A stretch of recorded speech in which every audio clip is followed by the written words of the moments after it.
Well, Brian, I guess we ought to leave the Omaha Steaks and giddy up on over to the King of the Ring That's right. because it was a rip snorter. It certainly was. King and queen of the ring for the King record. and Queen of the Ring, and once again, yes, they had a somewhat. Well, I don't want to say virgin audience, but an audience that we get two shows a year or whatever. They're rabid. They're there. But they didn't beat it up. They didn't go out and be marks for themselves and say, well, since these people are going to scream for everything, we're going to give them 5 hours. We're going to do everything we know what to do. They do a good professional show in 3 hours that your ass doesn't go to sleep when you're sitting there live and your brain doesn't go to sleep when you're watching it on television. And they've got just enough matches to interest everybody. They don't have to do the mega blowout pay-per-view card anymore because all of this is paid for. They're making tens and hundreds of millions of dollars with this shit. And they're not going to let anybody go out there and do stupid shit where somebody is paralyzed or fucking mutilated on their television. It's professionally shot, professionally performed for the most part, and it's only getting better now that they've got Vince, and as I mentioned him before, that buck-toothed crony of his, Kevin Dunn, out of there because Vince lost his mind and Kevin never had one. And the difference is startling to me. Go ahead. Couple things. One, to the listeners, there are some modulation issues that we're dealing with. We're trying to do our best to get our head wrapped around it right now. I Yeah, apologize. I'm trying to get a service call from Spectrum if we could ever keep our electricity over here long enough. But go ahead. But Jim, this is now the second rant you've done on this episode. The first one kind of just ended up being about Tony and what's going on with AEW. Now it's about the production. Is it just because of you watching the back-to-back pay-per-views? Yeah, yes, just hit you that hard? Well, especially having the AEW one to be the second one is like, oh goddamn, now I'm down on almost everything. But I mean, there were issues with this program. The first match was Becky Lynch and Liv Morgan. Becky's wearing a tuxedo and Liv's wearing a scuba suit. Because again, as I referenced earlier, we should take a second to recognize the damage that religious fanatics can do to their societies and make laws about what not even people, but just one section of people can wear out in public and rest their delusional caveman bullshit. And it didn't help because in these outfits, it looked like two drunk actresses fighting at an award show. And the news has been out that Becky Lynch's contract is up and she's taken some time off. And I know some people, she's going to she's not going to go to AEW because, as an old friend of mine used to say, she's got a bird's nest on the ground here. She's one of the biggest stars in the biggest company, and she's probably making all the money she needs. She's not going to fuck that up. And Seth is still there also doing the same thing. But so the best person they can think of to put the belt on off Becky Lynch is Liv Morgan? Could they not come up with an 8th grade girls junior high school cheerleading championship belt she could wear?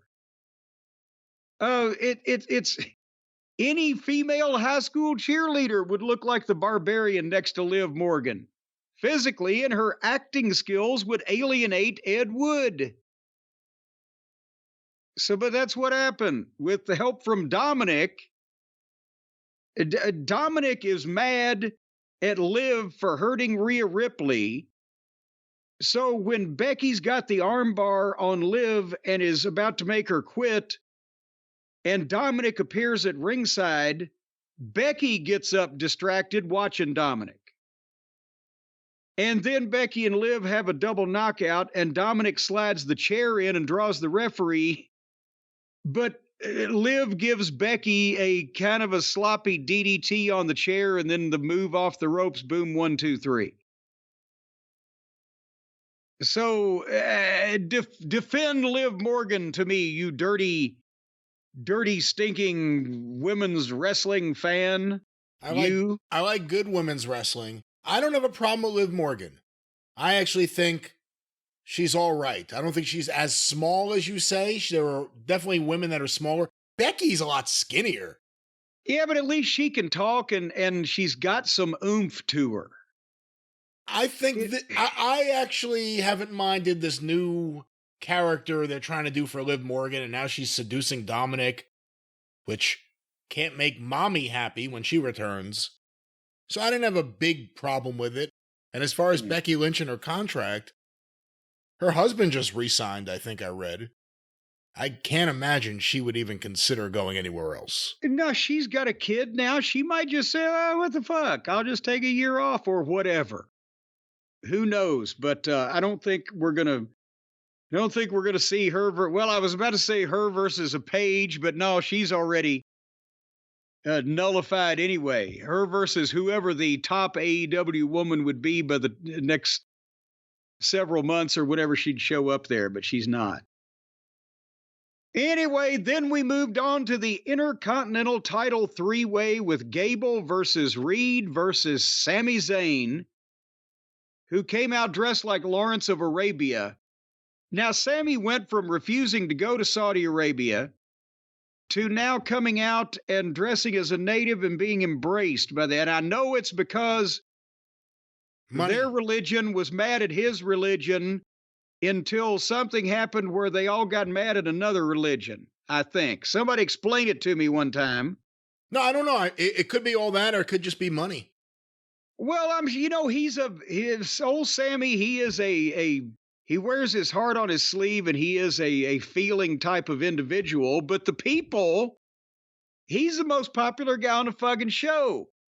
So the point is the people in Saudi...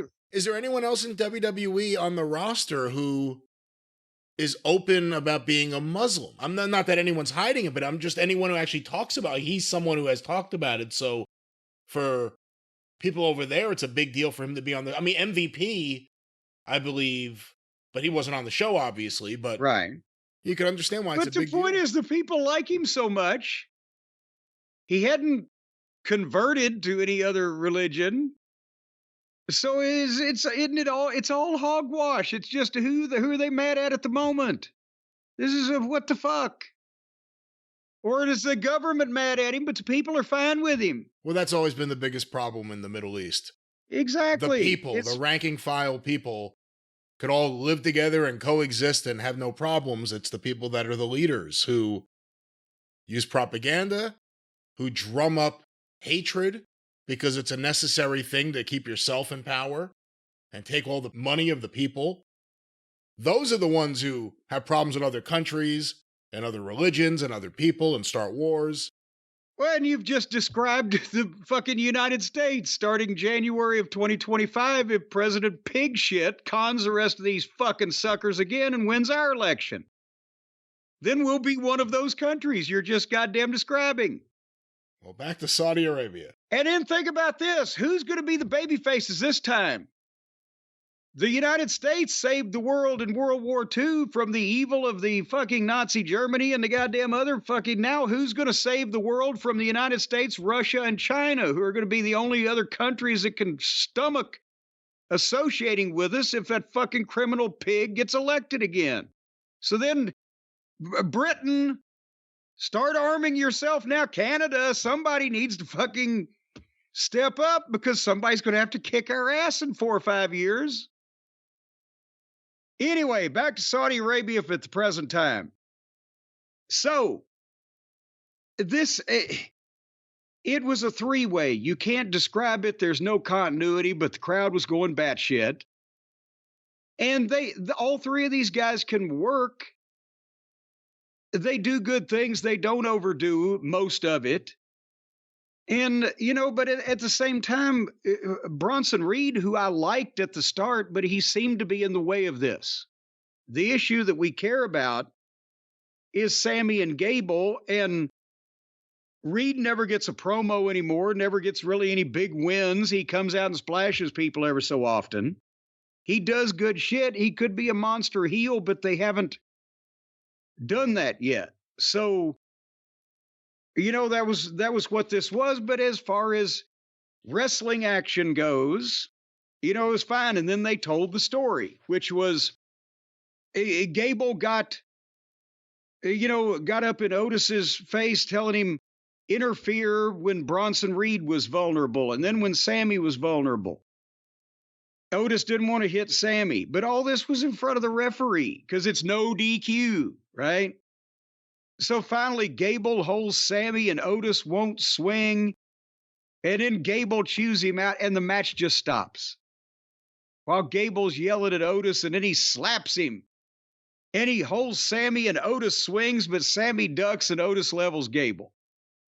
And then Sammy hits kick on Bronson Reed, 1, 2, 3. Yay, yay, the people love Sammy. But so Bronson Reed was there just to get beat. But the issue that everybody wants to see is Sammy and Gable, and is Sammy going to try to talk Otis away from Gable so he can see the light? But at least we know exactly what's going on and who's on whose side. Have we ever seen Bronson Reed win a match? Well, every once in a while he beats nobody with the splash, but as far as in any kind of major situation, no, he's not been there. And he can't talk for himself, apparently, because we've heard him in the past and it wasn't good because he was trying to talk politely. He's a big goddamn ruffian. He ought to sound like it. But, if he had a manager or something, boom.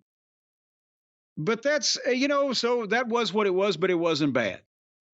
Now that I've seen Real Bad, I have a new respect for it. Did you enjoy the VTR of the WWE female talent at the Women in Sports panel in Saudi Arabia with their female athletes, where everybody, all of their local female professional athletes were wearing beekeeper outfits? What the fuck is the matter with these people? Again, it's one thing to run a show in another land. It's another thing to be paid to be a propaganda machine and to be part of what is an attempt to legitimize Saudi Arabia on the world stage for sports and entertainment, while everyone takes that money and overlooks the conditions of a lot of the people there.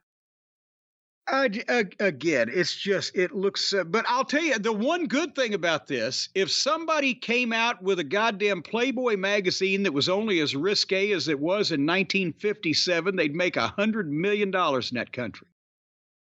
Because if they don't even get to see people's earlobes and fucking ankles, that person would be dragged through the streets. That's virgin territory right there. That person would be dragged through the streets and killed. I bet you 97% of the population would carry that person through the streets on their fucking shoulders. No, they wouldn't, because 97% will be afraid of the 2% at the top and the 1% that's minding their own business. What about if that 97% just said, fuck y'all, you Prince fucking Saudi come lately, or whatever your goddamn name is, and your brother fucking magna cum laude, and fuck all y'all, we're taking this place over so we can all get some pussy. And they could kick the ass out of those fucking 3%. Start a goddamn overthrow of your government over there, Saudi Arabia. Well, hold on, no. You can't call for the overthrow of somebody else's government? That would not be a good idea. That may be all sorts of problems with all sorts of state departments. Well, in that case, if we're still on the air, just goddamn go over there and throw rocks through their windows then. Like Ernest T. Bass. But there's a reason why, other than Israel, there are no democracies over there. It's a part of the world where democracies have never really had an opportunity, and the people in charge certainly don't want to change that. If you're a king or a prince, if you are an Ayatollah, whatever it may be, a queen, the Queen of Jordan I see on TV a lot, you don't want that to change. You don't want all of a sudden, okay, we're going to get rid of the monarch, we're going to let people vote and decide their own rules. Yeah, the fucking answer to, well, who died and made you king? Well, my father. Well, fuck your father and fuck you. Yeah. We've talked more Middle East politics But in this review so far. well, now I'm going to talk of some more politics right now. The politics of slapping a goddamn bitch that's reckless with people's bodies. Because here came, speaking of queens, the Queen of the Ring final, Refrigerator Jax against Lyric Valedictorian. You say her name. I don't have it in front of me, so I'm trying to do it based on what's in my head. It's Lyra Valkyria. Not Valkyrie. For it. Valkyria.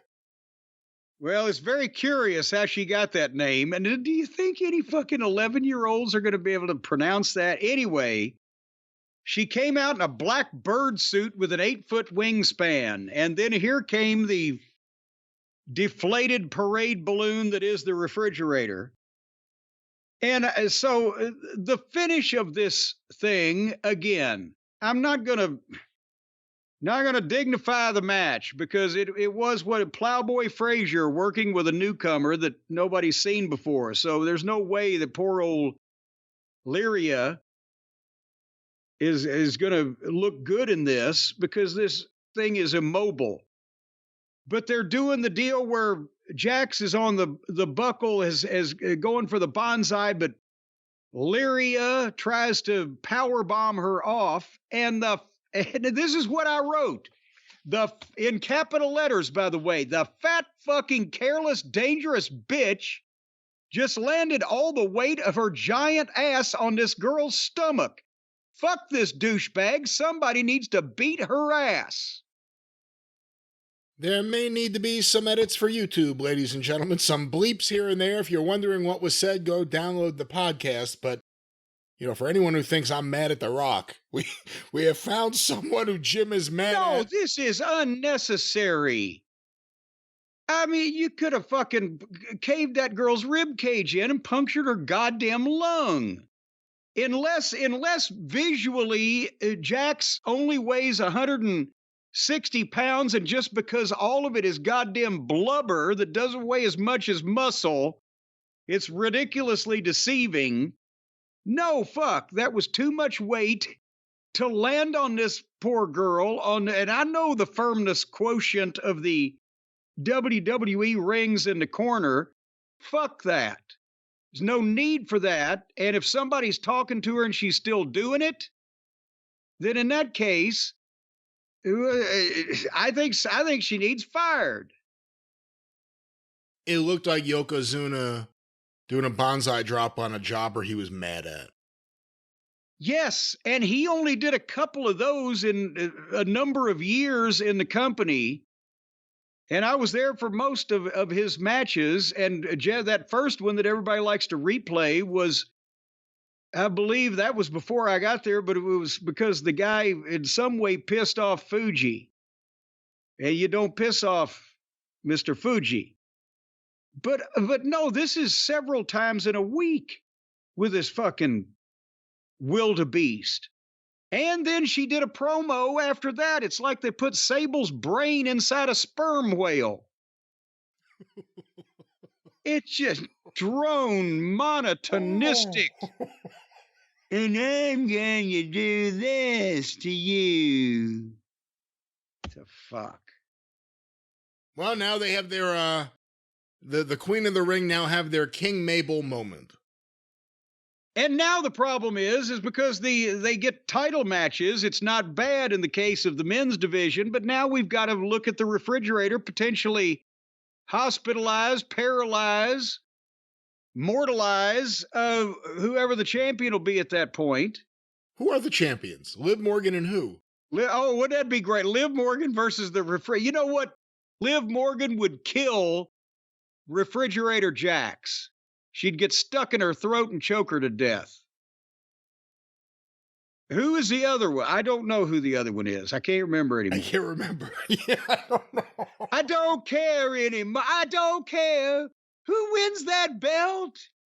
I never did. That's the way I've always felt. Get out of my way. Pass me by. Whatever the fuck. What do you think? Whatever the fuck, yes. What do you think, Brian Last, the over and under is on the number of internal injuries that the refrigerator is going to cause during her stint as the queen of the ring? You know, the old Oof. over under, is it going to be 4 broken ribs, more than that, or less than that? Is it going to be 1 ruptured spleen, more of that? Is it going to be 7 spinal fusion surgeries, more of that or less of that? What do you think? Boy, just based on what she did to Lyra Valkyria, whatever her name is, it doesn't matter. It looked like she squashed her ribs. That poor girl. She probably wants to show she's a good team player. She's happy to be on the main roster. Sure, I'll take it. Fucking internal organs all burst at the same time. Yes. But I'm telling you, we can make some money on this. We go to DraftKings, our official partners of the NBA, friends, because if they're taking the wagers, if they're taking the over the under, if they're taking the over under on a variety of items like that, how many ribs do you have in the human body? What do you got? You got 12 ribs, 6 on each side. Oh, look at you, Mr. Goddamn Biology. Oh, no, major. I'm sorry. I was getting a flood of emails. I'm a very busy man. I was reading you don't know. things. Well, all sorts of things just in front of me. Then you are exactly the fucking person I want playing against me on the new DraftKings Pick 6 app, because you don't know shit from apple butter. I know. I'll kick your ass on the DraftKings Pick 6 app. Well, I'm telling you right now, if you go and download it right now, that new DraftKings Pick 6 app, and you can find a way on there to tell me whether or not that Refrigerator Jax is going to break more or less than a dozen ribs in the human body, then you might win some money. But if you can't, you won't. But you can talk about the NBA. They're going to put the belt on her. They're going to put the belt on. Listen, The Rock came back, tried to stuff himself into the WrestleMania main event. Look at what happened there. Okay, then. Gave himself a belt during Muhammad Ali's induction and then inducted his grandmother as the main eventer into the Hall of Fame, the final person they inducted this year. And then all of a sudden his daughter's all over NXT TV.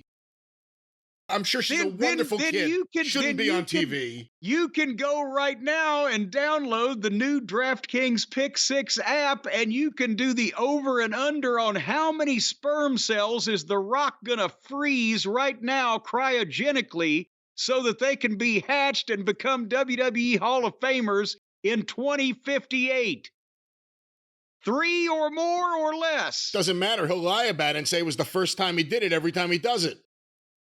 Well, and if you know, as a matter of fact, if that was the first time he did it and he was able to save that, then you could have a number 1 numbered graded sperm cell from the first sperm that The Rock ever emitted, and that would be a collector's item. Yeah. But we couldn't sell that on the new DraftKings Pick 6 app right now. No. Using the code JCE for a chance at huge cash prizes. No. We couldn't. I don't think so. Couldn't do that at all. Let's get back to the NBA. They're still playing. That's right. They're crushing, from what I'd say, they're crushing Dynamite. And their ratings are also down. And they're going to crush Dynamite, and then TBS is going to, and TNT is going to lose the NBA, and then there's going to be a lot of changes made. But rebounds, points, assists, and more. All those statistics on the table to pick between 2 and 6 players and choose if they have more or less of those various things that they have. Huge cash prizes is in big print here, so you can potentially win some of those. Download the new DraftKings Pick 6 app right now. Use the code JCE, and the crown will be yours. That's right. And in fact, usually that is where the trigger is. Yes, I was waiting for... Yeah, I was getting it. I say the crown is yours, and then suddenly Pismo comes in with this goddamn drivel he's got. Jerome, come on in. Come on in, Jerome. Hold on. Jerome is going to bring it all home momentarily. He's getting slower these days. Well, you know, sometimes he's not prepared. Here he comes. Call 1-800-GAMBLER. 18 and over in most eligible states. Age varies by jurisdiction. Eligibility restrictions apply. Pick 6 not available in all states, including but not limited to Connecticut and New York. For up-to-date list of states, visit dkng.co/pick6states. Void where prohibited. See terms at pick6.draftkings.com/promos. Well, there it is. That says it pretty plainly and cohesively and concisely, doesn't it? Speaking of bring it on home, bring it to Jerome, are you a fan of Bo Diddley at all? Well, of course. And the Bo Diddley beat. That's right. Of course I am. Oh, Bo Diddley. That basically is the basis of all modern rock and roll music. Well, you know what? Lyrically, it's the basis of all hip hop in terms of bragging about yourself and making it all about yourself and talking about yourself. Well, and besides that, it's the basis of all Tom Boogaloo Shaft, Superstar Billy Graham, American Dream, Dusty Rhodes, and on interviews, not to mention the Dream Machine, Troy Graham. That's right. Because that was Bo Diddley lines. Well, you can know Diddley or you can know plenty about sports with DraftKings. One more time, what's that promo code? And let's get out of here. I thought we were done with that. JCE. All right. Once that Jerome finishes, we're usually on to different items. Well, back to Saudi Arabia. Oh, Bo Diddley. Dun, dun, dun, dun, dun, dun. Now we come to the King of the Ring final. And this, honestly, may have been my favorite thing of the weekend. Because it actually looked the most like a professional wrestling match of anything that took place on either program, to be honest with you. Two grown adult men, pro wrestlers, tough tie-ups, aggression, great fundamentals, not rushing, the crowd going nuts. Gunther versus Randy Orton for the King of the Ring final. And a perfect match is not possible. And I'm not saying this was anywhere close to perfect, but it kind of was, even though it wasn't the most exciting match of the weekend.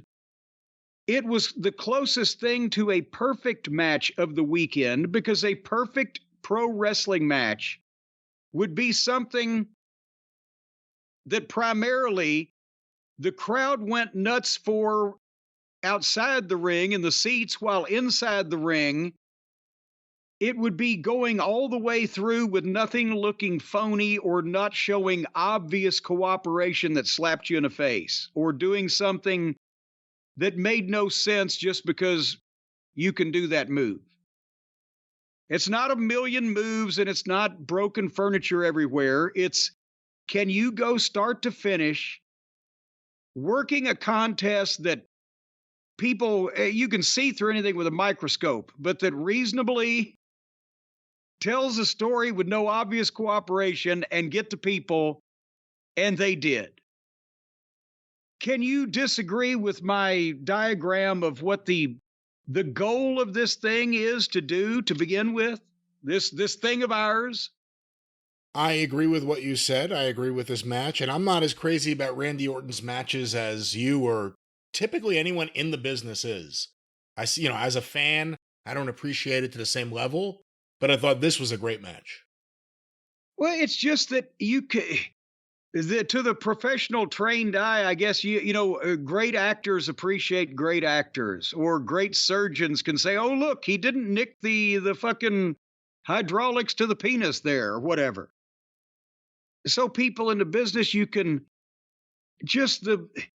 he takes the basic things of the business, but he makes everything make something or mean something, whether the facial expression or the move that's taken or given, or the when to pick the people up and give them the drop on the table, and when to slow them down and get a chin lock because they can't go crazy forever, or they won't have enough breath left to go crazy when you want them to go crazy.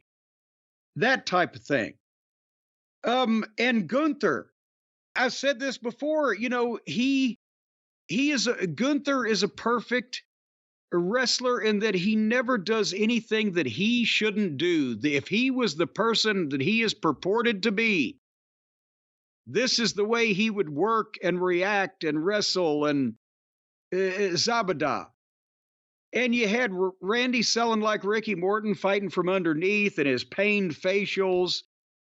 And you had Gunther, at one point went for a splash off the top and bobbled with his foot, but still hit it. And then Orton, for the first time that I can remember on this run, hit an RKO, but he couldn't cover. He couldn't capitalize. He crawled over, but Gunther had rolled away. So even the RKO couldn't put Gunther away. I mean, they were really building the thing. And then finally they built to the fucking table drops. And that fucking thing wasn't going to break. And then again, Orton slipped a crab and hit an RKO and then got a 2 count. And that's the first time anybody's kicked out, much less the first time that it didn't work, right? And then boom, boom, boom, Orton shocked, like, what the fuck? And Gunther got the quick crucifix roll up, 1, 2, 3, and they made it all the way to the finish before they had a fuck up, because Orton's shoulders were down when the referee started counting, and that was the finish. But in some way, his weight overbalanced. His shoulder was up. The referee just counted anyway. But you could see it on the camera shot, and then you could actually see, you know, on they tried to stay away from it on the replay, but you could tell. So, I mean, shit like that happens. You can't, I know people are going to say, well, how the fuck didn't you know his shoulder wasn't down? You can goddamn, when you're cranked up upside down with your arms behind you like that, and your weight goes over, something can be raised without you knowing it. So I don't think it was Orton's fault just as much as gravity, but they did come back later on in the show and have Triple H acknowledge it, and that the referee's decision is final. But one would think that he said that that Orton would want another shot against Gunther.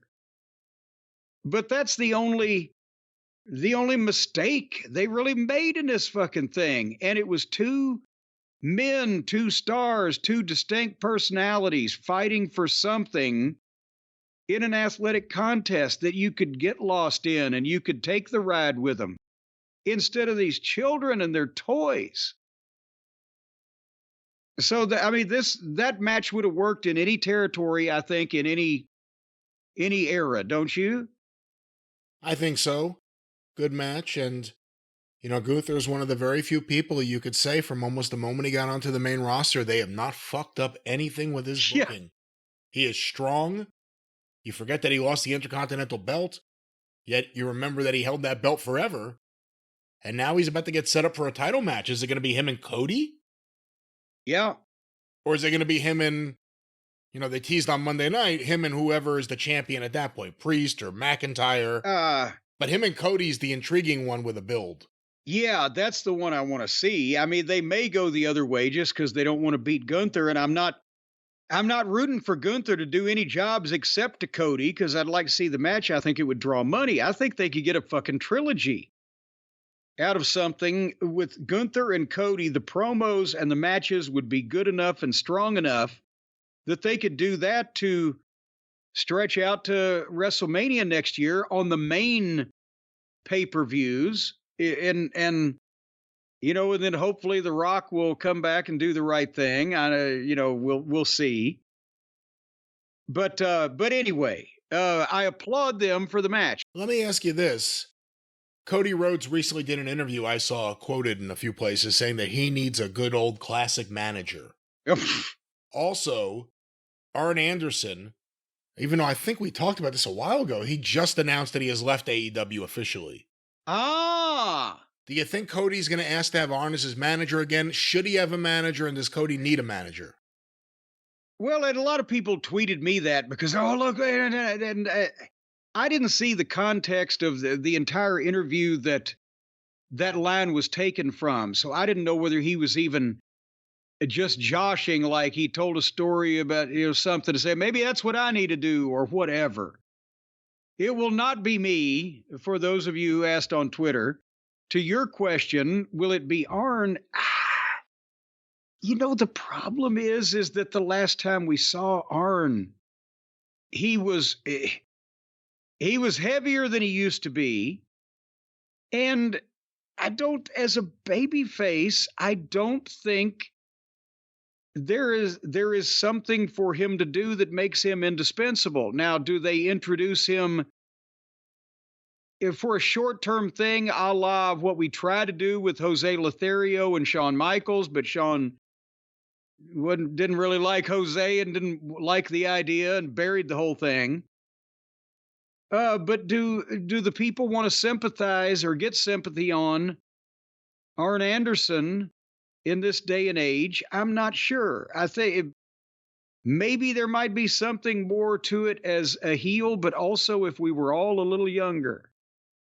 I don't know that it would fit with Cody right now. As a person to give advice on an intermittent basis, there may be something there. Well, what do you think? Do you see? No, I mean, that's the problem. We saw it. We saw it in AEW, and I have no doubt that WWE would do it better and have it on TV better, but still, Arn was a babyface manager whispering things in Cody's ear, holding a clipboard, and losing his balance. And again, unless you're doing the Jose Lothario thing, like you just said, I don't see much point to it.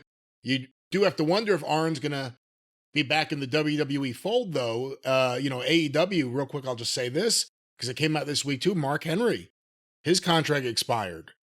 So for the first time now, we're getting to the point where veterans that were hired not necessarily to be wrestlers are having their contracts come up and are leaving the company.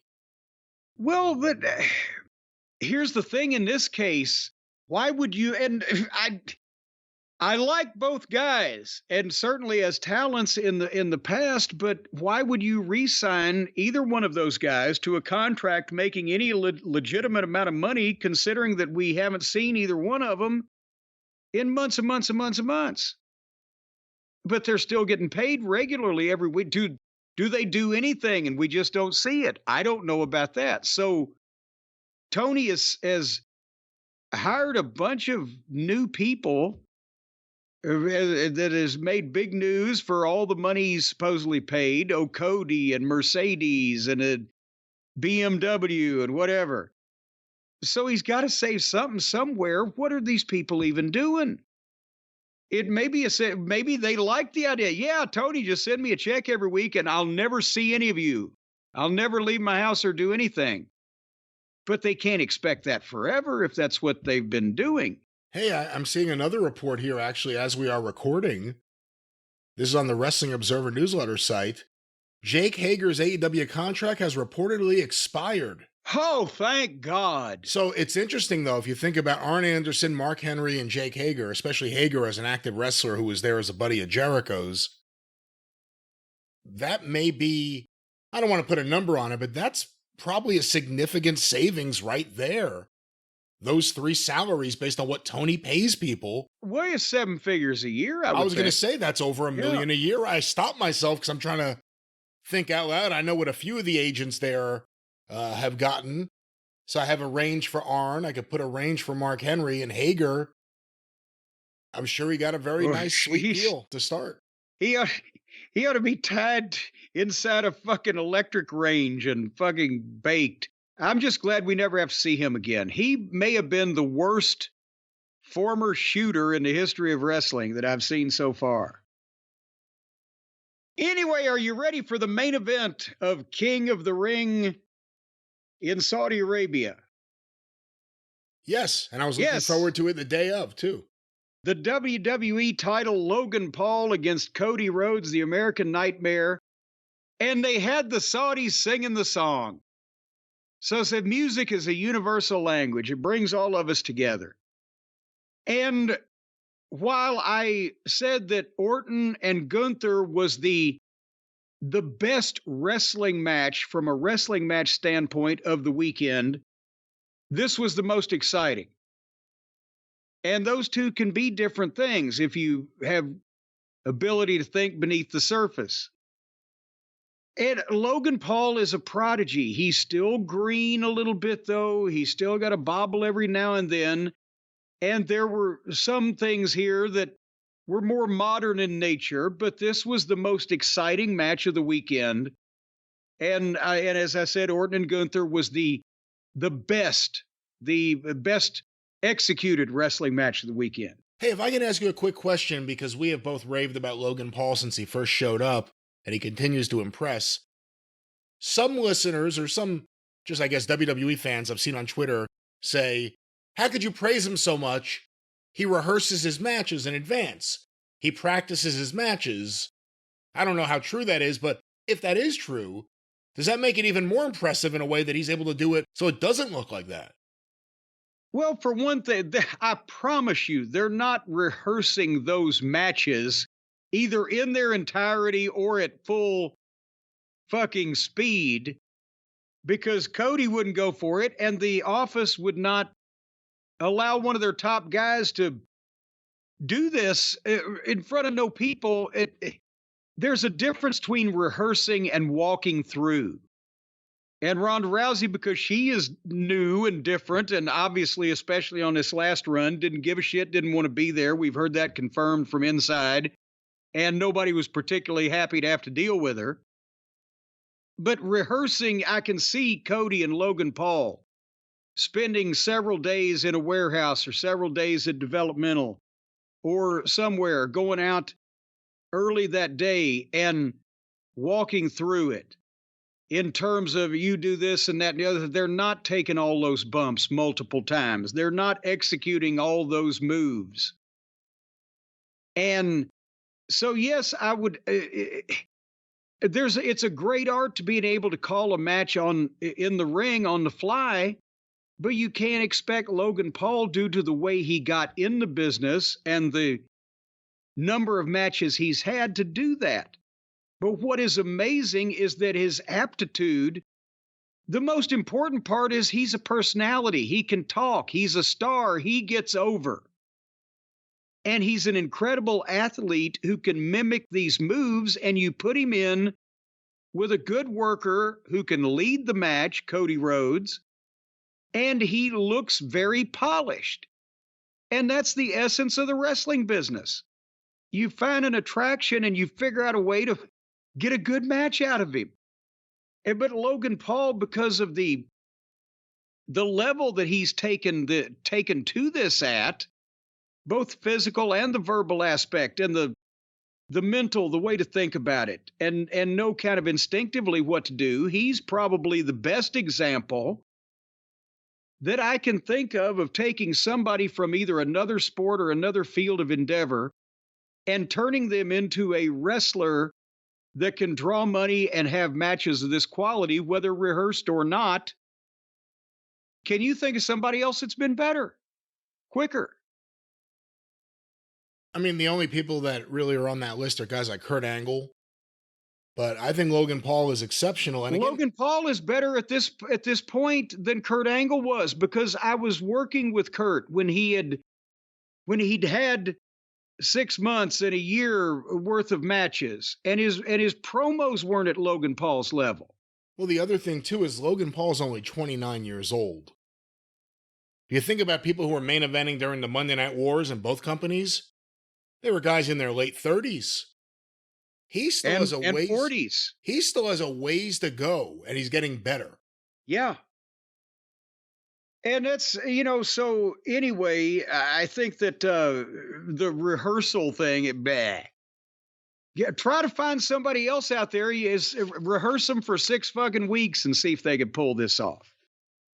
But anyway, they had a good match. They did a lot of modern stuff. They had the cutter on the desk. They got the big 2 counts. But the thing that it was on Twitter, and I know you had to have seen it, but the most amazing thing of this match to me was the 360 plus degree jib shot of Logan Paul's splash off the top rope through the desk on Cody.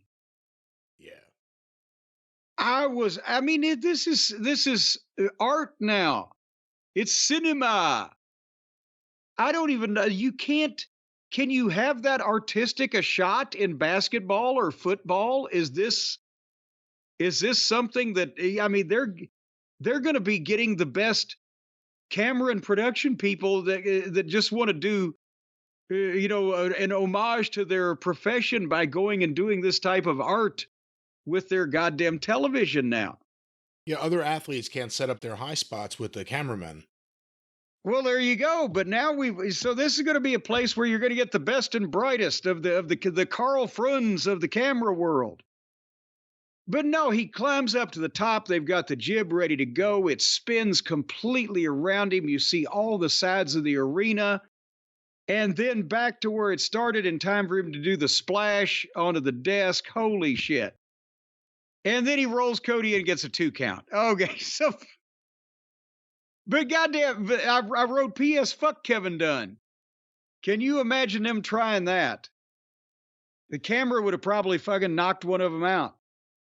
Anyway, they did a ref bump, and so Cody could hit a finish, but the referee was down and there was no count. And then Logan Paul hit Cody with a nut shot and got the brass knucks out, but that's where the special guest ring announcer, Saudi Arabian celebrity fellow, tripped Logan Paul, and he was involved in one of the shows there last year. I can't remember. He's a big comedian or something. Apparently, they allow certain people to laugh in that country. At least they got that going for them. Is it allowable for a woman to laugh? In a crowded room? I don't know. I guess it's required if it's a man telling a joke. They have to, whether it's funny or not. I don't know. But anyway, Logan Paul kicks him off, but then swings at Cody, but Cody blocks it and says, "I'm Cody Rhodes, bitch," and hits him with 3 crossroads, 1, 2, 3. And this, again, great finish. Gunther and Orton, the best match. This was the most exciting match. It was still under 25 minutes bell to bell. And the total pay-per-view was 2 hours and 50 minutes. Professional, slick, not amateurish, and unending and never relenting.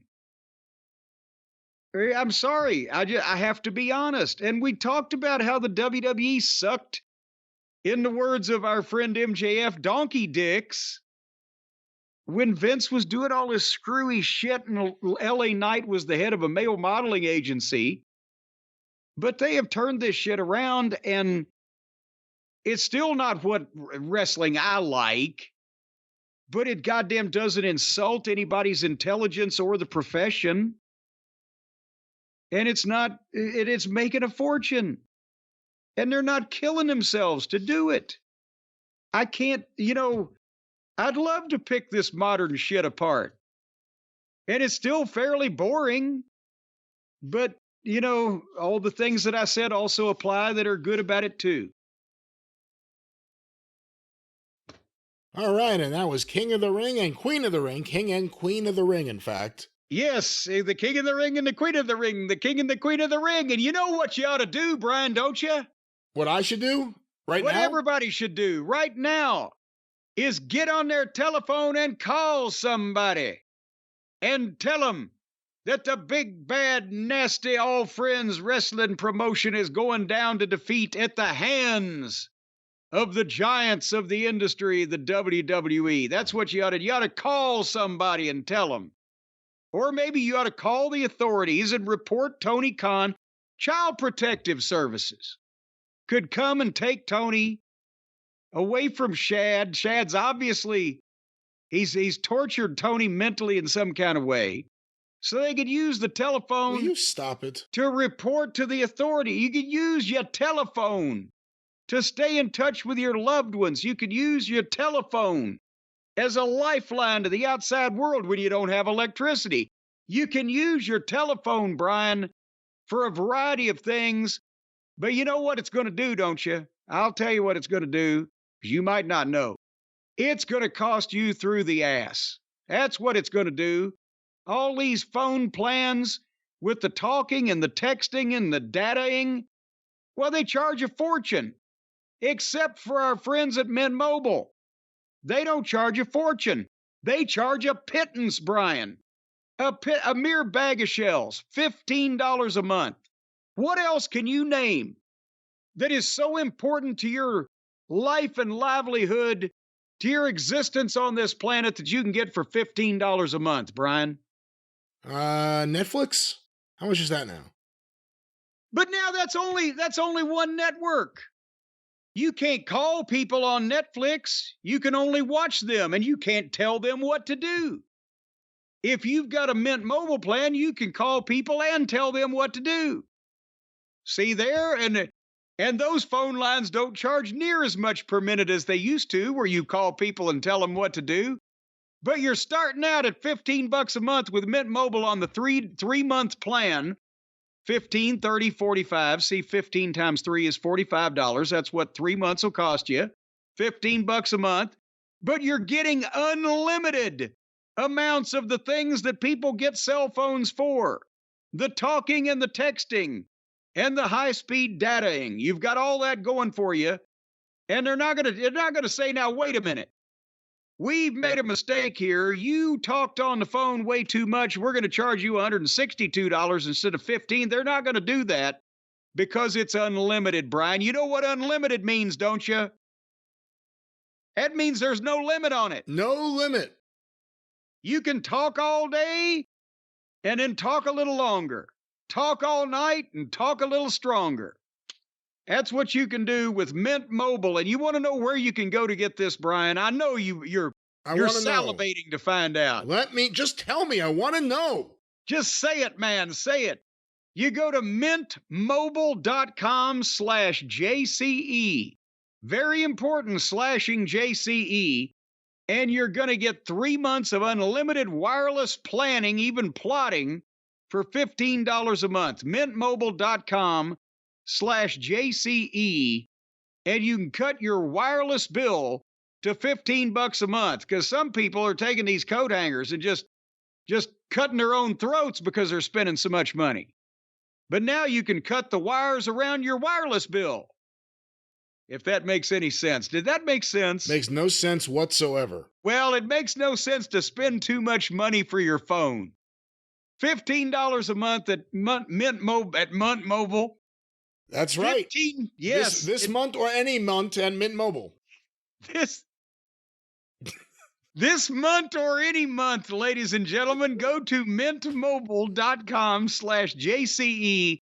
And that $45 upfront payment obviously is required because if you're trying to save money and get shit this cheap, you're obviously a fly-by-the-night fucking hustler who will probably run out on this. So $45 upfront payment required. That's $15 a month for new customers on the first 3-month plan only. Speed slower above 40 GB on the unlimited plan. Additional taxes, fees, and restrictions apply, but you can see Mint Mobile for all those details, and then just give them your $15 and shut up. That's right. Mint Mobile. Promo code JCE. That's what I just said. What in the world is going on, by the way, over there at the Arcadian Vanguard Network this week? Are you still doing programs even though I've had no electricity? We are still doing programs every single day. There is something going up on the Arcadian Vanguard Podcast Network. Get information about all the shows on Twitter at Superpodcasts, or on Facebook at facebook.com/Arcadian Vanguard. Of course, the wrestling news each and every day. Get your wrestling news for free directly from thewrestlingnews.com, or download Arcadian Vanguard's The Wrestling News wherever you find your favorite podcasts. No opinion, no conjecture, no clickbait, no paywall, just the wrestling news. Also want to make mention of Shut Up and Wrestle with Brian Solomon. He recently had a tremendous 2-part look at his interview with Roddy Piper from 2006. Hear that today and so much more. SUAWpod.com, or look for Shut Up and Wrestle with Brian Solomon wherever you find your favorite podcasts. And of course, the 605 Superpodcast, the mothership! Go through the archive, 605pod.com, available wherever you find your favorite podcast. If you heard the Sue the Shooter segment on the Funniest Moments Volume 3 Omnibus, hear more comedy like that on the 605 Superpodcast, the mothership!